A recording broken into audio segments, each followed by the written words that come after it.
The State Minister for Finance, David Bahati, today faced an enraged group of MPs on the Committee of National Economy as he presented a loan request of about 6 trillion shillings for approval.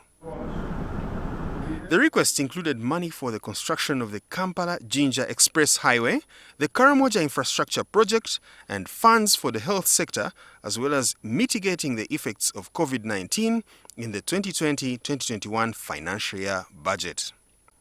However, MPs informed the minister that until the president writes a clearance letter on these loans, they would not consider them. Considering the behavior of our president, who turns against people, won't he ask us, when we became loan officers, to start approving loans without his authority? To me, before the president's letter comes here, we shouldn't even read. In fact, members, not only tackling, but even read. There is no loan that will be presented to the House without all the documents that we require. That's what we have done before. We go on processing, but all the documents must be available. A similar environment was also in the Budget Committee, where the MPs also rejected a supplementary budget of 16.5 billion shillings.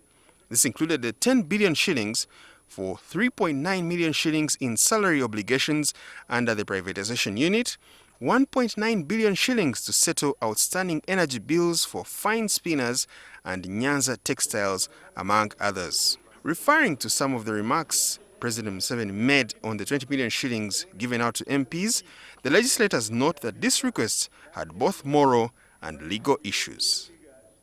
Do we really have moral ground as a government to start asking taxpayers to foot the bills of private companies which are already enjoying a lot of privileges when other Ugandan companies, Ugandans are suffering, they cannot meet even their daily subsistence. People are crying, they don't have food.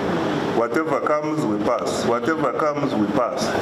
Don't you think this is the right time for us to do our work as the law requires, and we scrutinize these items by items. Those which don't qualify, we reject it. A matter for which we don't have sufficient details, and a matter that's morally questionable.